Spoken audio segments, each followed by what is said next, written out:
including the President and his family, to make that very clear. Mr. Mueller, the credibility of your report is based on the integrity of how it is handled.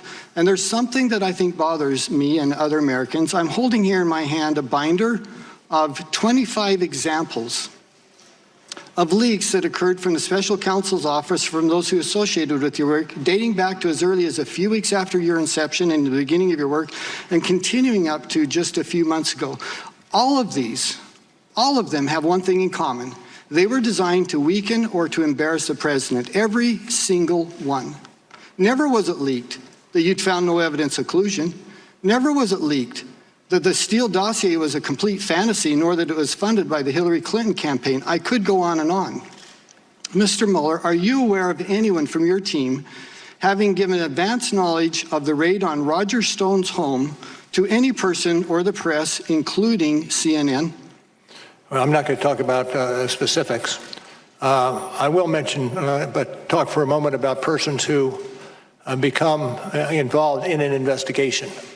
And the understanding that in a lengthy, thorough investigation, some persons will be under a cloud that should not be under a cloud. And one of the reasons for emphasizing, as I have, the speed of an election, or not election, the speed of an investigation, is that so those persons who are disrupted as a result of the... I appreciate that, but I do have a series of questions. With the result of that investigation. Thank you, and you're right, it is a cloud, and it's an unfair cloud for dozens of people. But to my point, are you aware of anyone providing information to the media regarding the raid on Roger Stone's home, including CNN? I'm not going to speak to that. Okay. Mr. Mueller, you sent a letter dated March 27th to Attorney General Barr in which you claimed the Attorney General's memo to Congress did not fully capture the context of your report. You stated earlier today that response was not authorized. Did you make any effort to determine who leaked this confidential letter? No, and I'm not certain. This is the letter of March 27th? Yes, sir. Okay, I'm not certain when it was publicized. I didn't know it was publicized, but I do not believe we would be responsible for the leaks.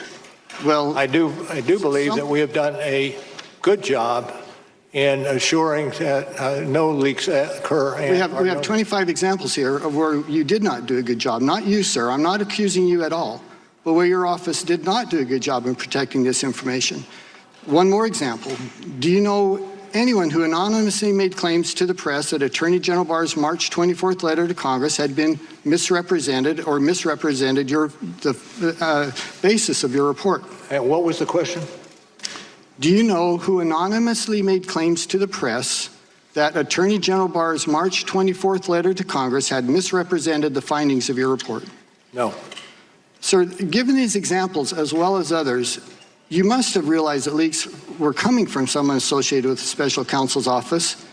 What I'd like to ask is, I do not believe that. Well, sir, this was your work.